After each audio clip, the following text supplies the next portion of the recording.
मोहन अण्णांनी प्रवेश केला पाहिजे असा माझा त्यांच्याकडे आग्रह होता। आणि मग मोहन अण्णांनी मला सांगितलं की मला प्रवेश करायचा आहे, पण तो प्रवेश माझा नांदेडमध्येच झाला पाहिजे। त्यामुळं मोहन अण्णांच्या प्रवेशाला थोडासा विलंब झाला आणि उद्याच्या 28 तारखेला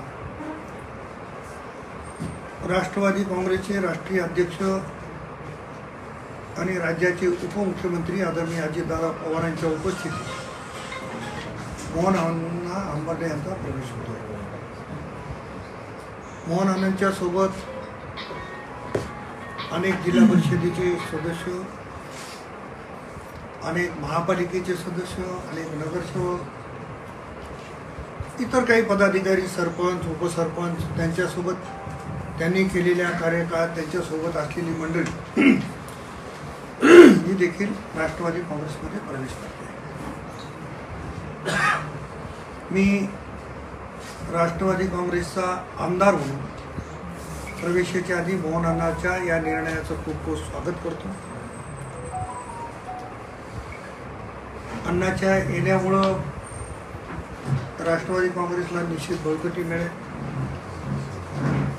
आणि आम्ही सगळे, मी आमदार झाल्याच्यानंतर राष्ट्रवादीत आलेले, अगोदर राष्ट्रवादीत असलेले सगळे मिळून राष्ट्रवादी काँग्रेस पक्ष जिल्ह्यामध्ये कसा नंबर 1 चा होईल यासाठी निश्चित आमचा प्रयत्न त्या निमित्तानं राहणार आहे। 28 तारखेला दादांचं आगमन होईल नांदेडला। त्यानंतर आता मोहन अण्णा पूर्वी काँग्रेसमध्ये होते, त्यांचं कार्यालय होतं, जसं आता माझ्या पाठीमागचे वोट बदलत चालेल तसं त्यांचाही बदला लागला। त्याच्यामुळं राष्ट्रवादीच्या कार्यालयाचं उद्घाटन म्हणून अगोदर तिथे उद्घाटन होतं आणि उद्घाटन करून ओम गार्डन या ठिकाणी दादांच्या उपस्थितीमध्ये त्यांचा प्रवेश होईल। अण्णांच्या प्रवेशाला वेळ लागत गेला नाही, अण्णाच्या प्रवेशाला वेळ लागण्याचे कारण मी अगोदरही सांगितलं। अण्णाची मानसिकता पूर्णपणाने झालेली होती। नागपूरला अधिवेशन चालू असताना आदरणीय दादांची आणि मोहन अण्णांची भेट करून आणलेली होती। त्याच्यानंतर मुंबईला भेट झाली होती आणि त्यांनी सांगितलं की मला राष्ट्रवादी काँग्रेसमध्येच प्रवेश करायचा आहे। पण त्यांचं म्हणणं होतं की दादा नांदेडला आले पाहिजे आणि त्यांच्या उपस्थितीत झाला पाहिजे। स्थानिकचे काही विरोध होता, अडचणी विरोध असण्याचा काही कारण नाही। आजही जिल्हाध्यक्ष नाही आहेत।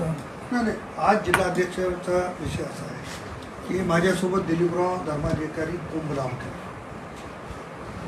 आणि त्यांच्या हात पायाची काहीतरी ट्रीटमेंट सुरू आहे म्हणून ते या ठिकाणी नाही आहे। जीवनराव घोगरे कुठेतरी बाहेर आहेत आणि एक अध्यक्षपद आमचं रिक्त आहे। त्याच्यामुळं कोण आहे कोण नाही त्याच्यात काही मतभेदात, आणखी मतभेद पुणे इतका मोठा पक्ष सगळ्या नांदेडमध्ये नाही।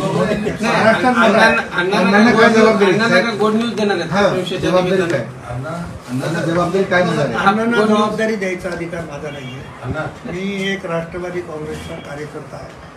पक्षाचे नेते आणि पक्षाच्या नेत्यांच्या सोबत त्यांची चर्चा झालेली आहे।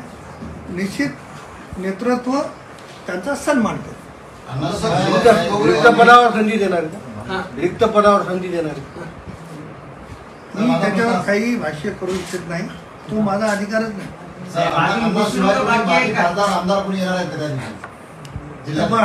आज तरी मोहन अण्णा आणि त्यांच्या सोबतची सगळी मंडळी, पण तुम्हाला दिसेल की राष्ट्रवादी काँग्रेसमध्ये कशा पद्धतीनं चढाओढ लागली येण्यासाठी। असे अण्णाच नाही तर या महाराष्ट्रामध्ये अनेक लोक म्हणत होते की पक्षाने आम्हाला खूप दिले, आम्ही पक्ष सोडणार नाही। अनेक लोक म्हणत होते तरी सोडले।